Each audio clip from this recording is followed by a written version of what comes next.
Hello students, how are you? I hope all of you are fine. Student, today we are going to discuss some NCERT question.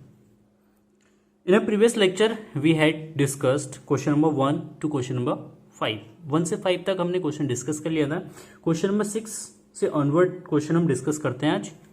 ठीक है, तो चलिए start करते हैं. Question number 6, a copper wire has diameter 0.5 mm and resistivity rho is equal to 1.6 into 10 to the power minus 8 ohm meter. What will be the length of its wire to make its resistance 10 ohm? How much does the resistance change if diameter is doubled? Means एक wire है जिसका diameter 0.5 mm है, resistivity given है, length find out करना है. What will be the length find out करना है if the resistance of wire is equal to 10 ohm. फिर नेक्स्ट पार्ट में क्वेश्चन पूछ रहे हैं कि अगर इसके डायमीटर को डबल कर देंगे तो उसके रेजिस्टेंस में कितना चेंज आएगा, वो भी हमें बताना है. क्लियर है? No, first of all we have given that diameter of wire is equal to 0.5 mm, then the radius of wire r is equal to 0.5 by 2 mm, that is equal to 0.25 mm. mm को metre में convert कर लेंगे तो ये 0.25 into 10 to the power minus 3 metre, because 1 mm is equal to 10 to the power minus 3 metre. ये आप याद रखना. ठीक है. Now area of cross section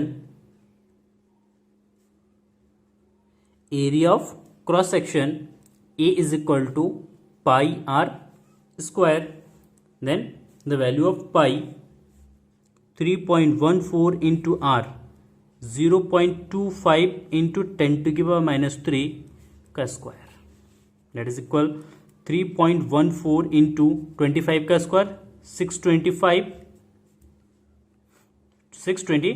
1 2 3 4 place bar decimal हो जाएगा 1 2 3 4 into 10 to the power minus 6.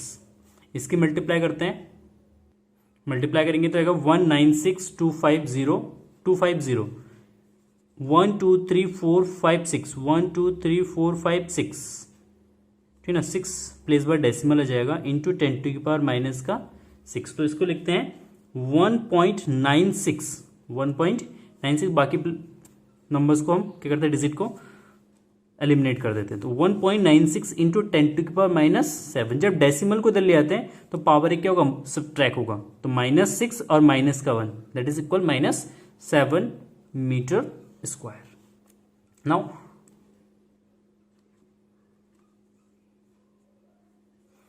ठीक है, लेंथ फाइंड आउट करना है तो L is equal to what and resistance is given 10 ohm. We no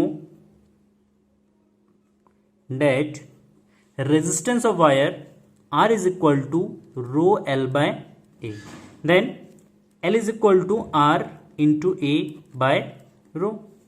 L find out करेंगे तो A का इससे मल्टीप्लाई होगा, रो इसके डिवाइड में आ जाएगा, तो R into A, R is equal to what 10 into A is equal to 1.96 into 10 to the power minus 7 by rho. The value of rho is given 1.6 into 10 to the power minus 8, तो 1.6 into 10 to the power minus 8. Is it clear? इसको divide करेंगे तो ये आएगा 16 1 जा 16, clear, 0.336, 16 2 जा 32, 4 40, 16 2 जा 32, तो 1.22 आएगा. और ये जाएगा हमारा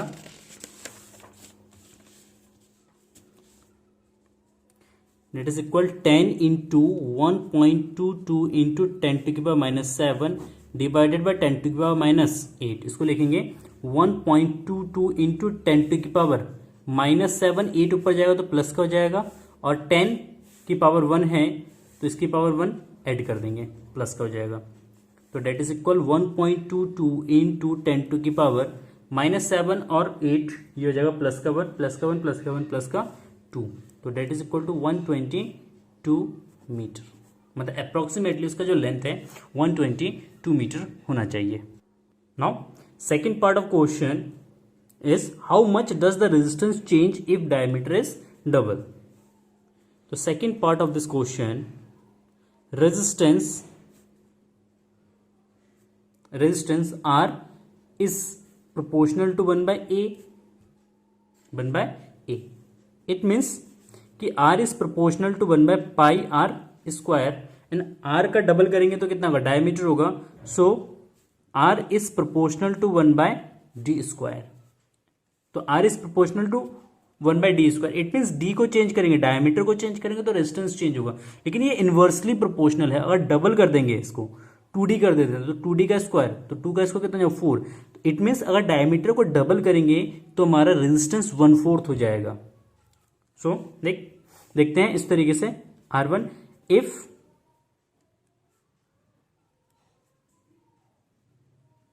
diameter is doubled, it means D dash is equal to 2D.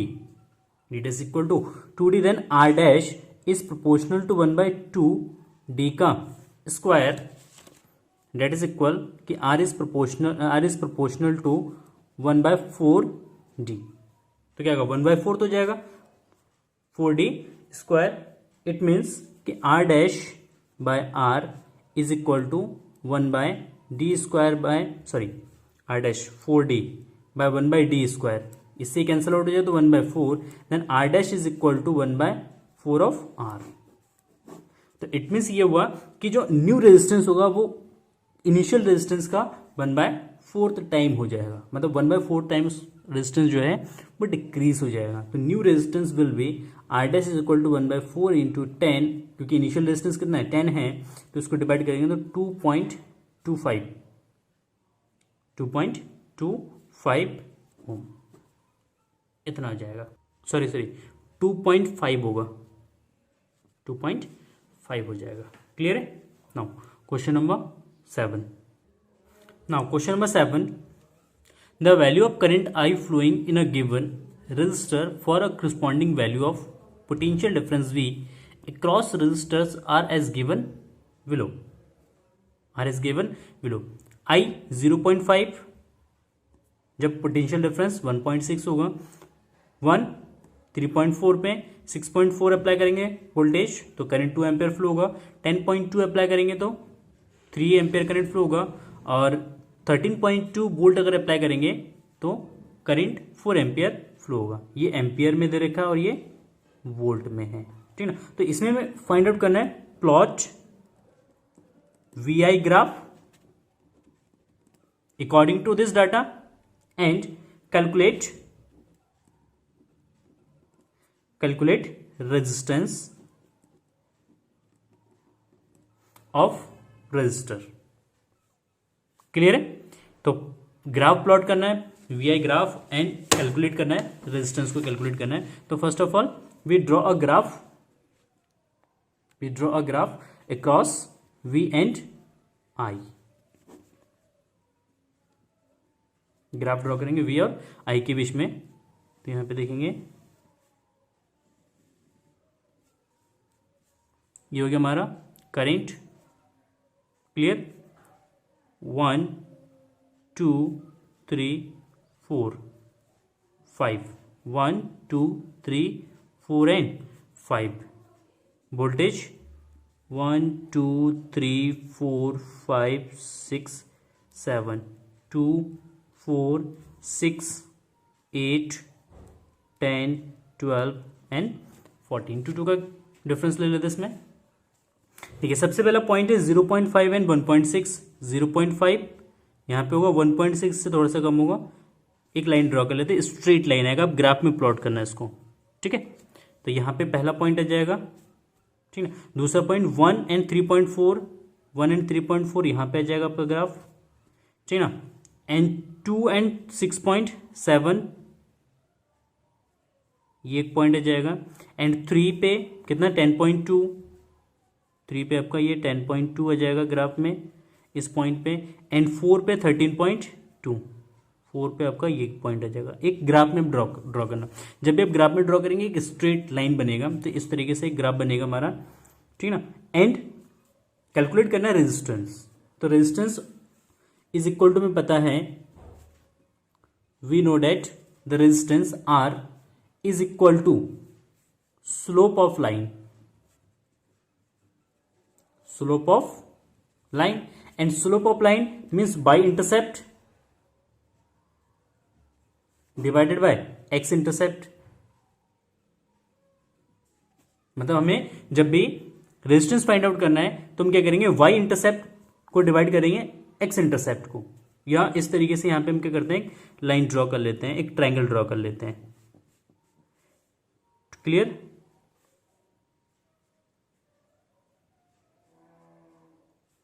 Ten को ना यहां पे ले लेते हैं हम, ठीक है ना, 8 को यहां ले लेते हैं, ठीक है ना, थोड़ा सा ये मिस्टेक हो जाएगा, इसको सही कर लेना, आप ग्राफ में ड्रॉ करना इसको, ठीक है। ये 8 हो गया, ये हमारा 10 हो गया, ये हमारा 10.2 हो जाएगा, कितना आएगा 10.2। तो 3 पे वैल्यू कितना है वोल्टेज का 10.2, तो इसका वाई इंटरसेप्ट क्या होगा, ये वाला जो पॉइंट है, ये वाला पॉइंट है 3,10.2, तो इसका एक्स इंटरसेप्ट, ये वैल्यू एक्स को रिप्रेजेंट करता है, ये वाला वैल्यू किसको रिप्रेजेंट करता है, वाई को। तो एक्स इंटरसेप्ट कितना है 3, कोई भी पॉइंट ले लेते हैं, ये वाला पॉइंट, ये कोई से भी किसी भी एक पॉइंट को ले लिए, आर्बिट्री कोई भी पॉइंट आप ले सकते हैं, बस कंडीशन है Y intercept divided by x intercept होना चाहिए। वाई इंटरसेप्ट कितना है 10.2 डिवाइडेड बाय एक्स इंटरसेप्ट कितना हो जाएगा 3, डिवाइड करेंगे तो 3 3 जा 9.1 12, 3 4 जा 12, तो resistance of this resistor is equal to 3.4 Om.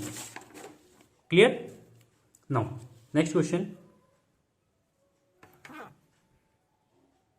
Now, question number 8.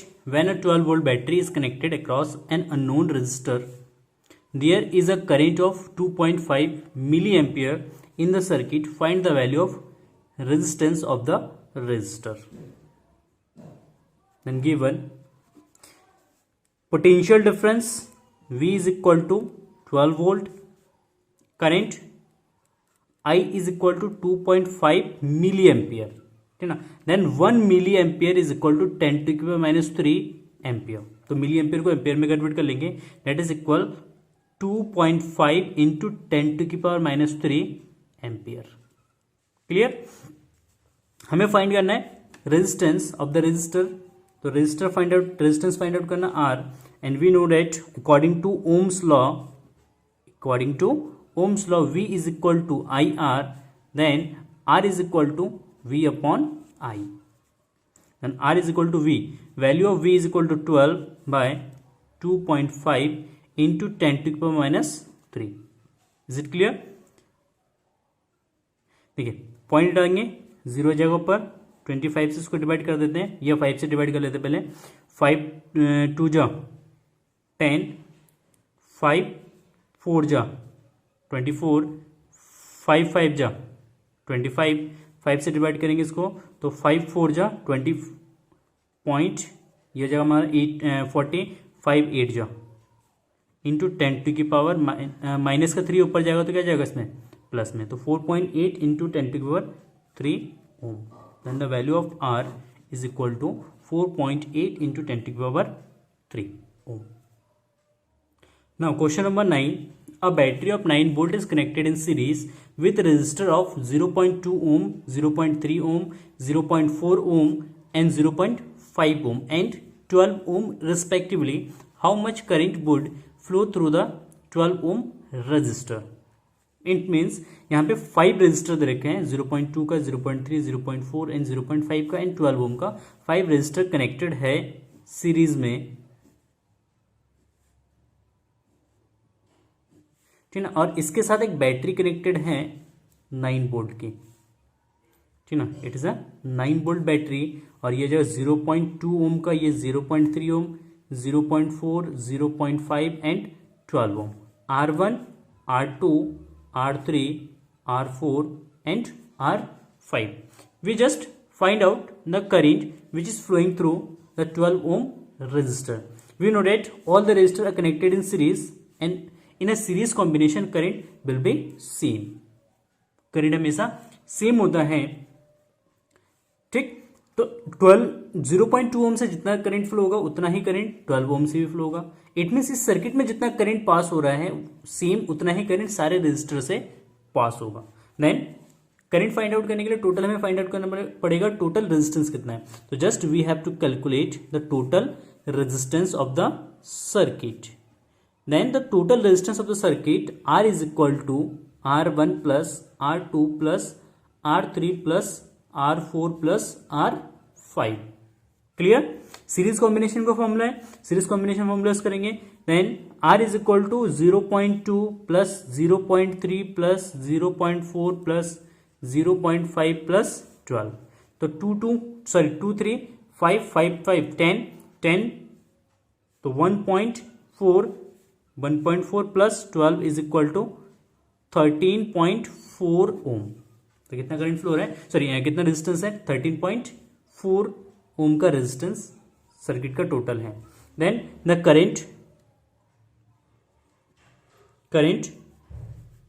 I is equal to V by R according to ohm's law.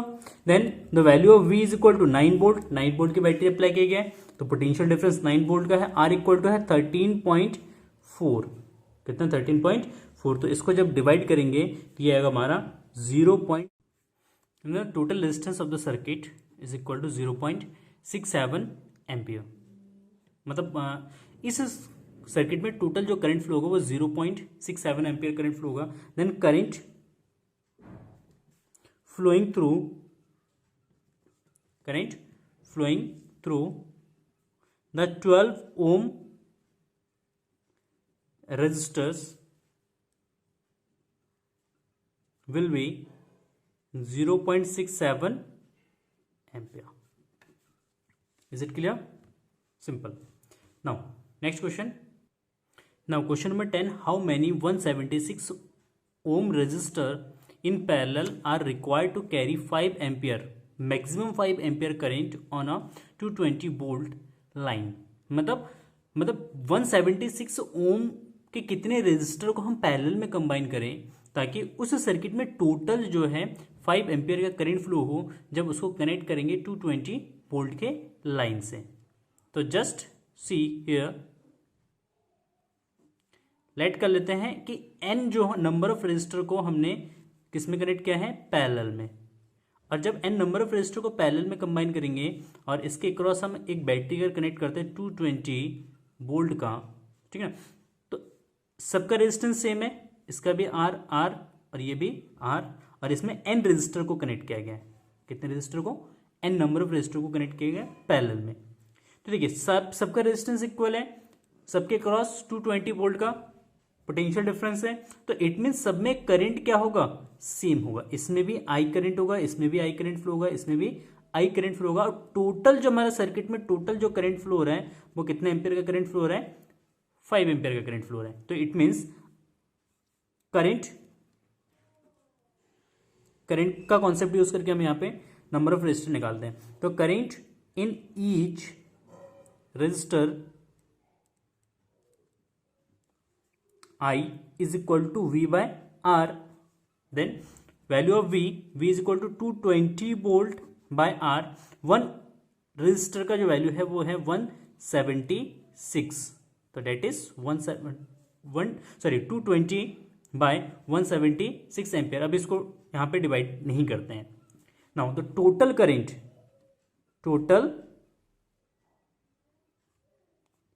Current in circuit I net, इसको represent करते हैं I net, is equal to I plus I plus I plus I up to n terms, up to n terms. अगर I को up to n terms तक अगर add करेंगे तो क्या आएगा, एन आई, या और ये एन आई नेट मतलब टोटल सर्किट में कितना करंट फ्लो रहा है, 5 एम्पियर। तो that is equal to 5 ampere equal to n into I मतलब ईच रेजिस्टर में कितना करंट फ्लो हो रहा है, that is equal to 220 by 176। Then here we find n is equal to 5 into 176 by 220, ठीक है। 5 से इसको डिवाइड करेंगे तो ये आएगा 44, और इससे इसको डिवाइड करेंगे तो ये आएगा 4। तो इट मीन्स पैरेलल में हम 4 रेजिस्टर को अगर कनेक्ट करेंगे जिसका रेजिस्टेंस 176 है, अगर 4 रेजिस्टर को पैरेलल में कंबाइन करते हैं तो सर्किट में टोटल मैक्सिमम अलाउएबल करंट जो होगा वो कितना होगा, 5 एम्पियर का होगा। It is clear. तो करंट का कॉन्सेप्ट यूज करके भी हम निकाल सकते हैं और टोटल हम रेजिस्टेंस का कॉन्सेप्ट यूज करके भी हम निकाल सकते हैं। ठीक है, क्लियर है। Thank you for watching this video and have a nice day and have a wonderful day. Bye bye.